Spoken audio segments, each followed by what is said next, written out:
কিরে বন্ধু, তুই এখন হাসপাতালে কে? আর কোষ না রে বান্ধবী, কি পাপ না জানি করছিলাম। সুনাম ফুটাবার যাইয়া বউ নিয়ে রচনা লিখছি, সেই ডানা শুধু মাইক দিয়ে শুধু কইছি রে বান্ধবী। আর কুঠি যাবো, এলাকার বেটি সল গুলো ভাঙ্গা আয়সা সে যে কি পিটুনিটা দিল রে বান্ধবী।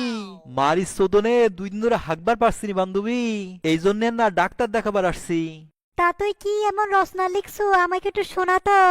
হরে হ, এটি কইয়া আবার আমি পিটন খাই তাই না? তোর তো ধান্দা ভালোই দেখতেছি।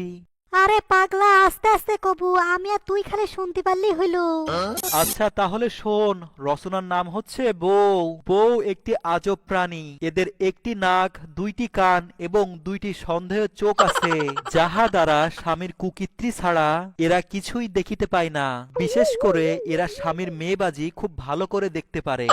বউ এমন একটি প্রাণী যাকে দেখে সিংহের মতো সাহসী স্বামীও গার্লফ্রেন্ডের নাম্বার খালা বলে সেভ করে রাখে। আর এদের বুদ্ধি সবসময় হাঁটুর নিচেই থাকে, কিন্তু এদের বুদ্ধি হাঁটুর নিচে থাকলেও পরিবারে এদের গুরুত্ব অপরিসীম। এদের অস্ত্র হলো ঝাঁটা, বটি, খুন্তা, হাতা, জুতা, বালতি ইত্যাদি। আর এরা খুব ভালোভাবে ঝগড়া করতে পারে। আর বউ এমন একটি প্রাণী যে নিজের বউকে ছেড়ে অন্যের সকলের বউকে বেশ ভালোই লাগে। এই আস্তে কবারে, তোর কথা শুনে তো আমার ভয় লাগেছে। আমার মনে হচ্ছে তোরে তো আমিই কষাই। আর এখানে কিন্তু নার্সের অভাব নাই। এই তো তুই কথার মধ্যে ফস করে পাটা ঢুকাই দিলি, চুপ করে থাক, আমি আস্তে আস্তে করছি হে। বউ এমন একটি আজব প্রাণী যাদের ঝগড়া হলো মৌলিক অধিকার। দিনে একবার হলেও স্বামীর সাথে তারা ঝগড়া করবেই। ঝগড়া তাহাদের ডেইলি রুটিন। আর তাদের শেষ অস্ত্র হলো চোখের পানি। আর সর্বশেষে বলবে, আমি দেখেই সংসার করে গেলাম, অন্য কেউ হলে কবেই যে লাথি মেরে চলে যেত। এরা যখন বউ থাকবে তখন বলবে শাশুড়ি খারাপ, আবার এরা যখন শাশুড়ি হবে তখন বলবে বউ খারাপ, অথচ দুটি এক প্রাণী। স্বামীকে ধ্বংস করতে বছরে এদের 2টি শপিং এ যথেষ্ট। আপনার মানিব্যাগ শেষ হয়ে যাবে, কিন্তু ওদের শপিং তাও শেষ হবে না। স্বামীরা ভুল করেও এদের কাছ থেকে টাকা ধার নেয় না, কারণ বছরে 4বার টাকা পরিশোধ করার পরেও বছর শেষে বলে এখনো আমি 4000 টাকাই পাই। আপনি যেদিন এই বউ নামের প্রাণীটিকে ঘরে আনবেন সেদিন থেকে আপনি মনে করবেন আপনার স্বাধীনতা চাঙ্গে উঠল। কিন্তু আপনি মাঝে মাঝে স্বাধীনতা পাবেন যেদিন বউ বাপের বাড়িতে বেড়াতে যাবে।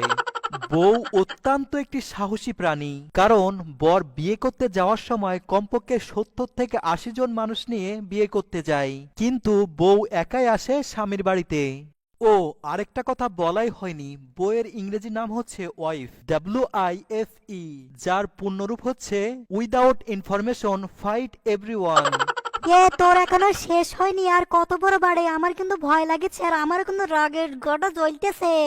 এ ভয় কিসের রে? এত রাগ হচ্ছে কিসের জন্য? ভালো করে শোন, তোর কাজে লাগবে।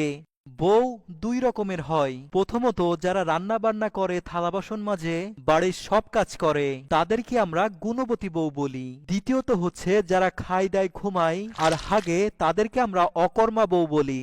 এরা বোঝে কম কিন্তু চিল্লায় বেশি। কিছু বউ আছে যাদের একটু বয়স হয়ে গেলেই একটু মোটা হয়ে যায়, এদেরকে আমরা ভাবি বলে ডাকি। আর এই ভাবিদের উপর ব্যাচেলার ছেলেমেয়েদের একটু ক্রাশ বেশিই থাকে। সর্বশেষে বলি, এদের ক্ষমতা অত্যন্ত বেশি। এজন্য আপনি এদের কিছু বললে নারী নির্যাতনের মামলা খেতে পারেন, অথবা যাবজ্জীবনের আসামি হতে পারেন। তুই থাম থাম থাম, তুই কি রচনা লিখছিস বারে? আমার তো রাগে এখন রক্ত খুলতেছে, মনে হচ্ছে আমি তোর পায়খানা এখন বন্ধ করে দিই। তুই এত কিছু বলার পরে তোর বাসায় রাখছে, এইটাই তুই কপালে হাত দে।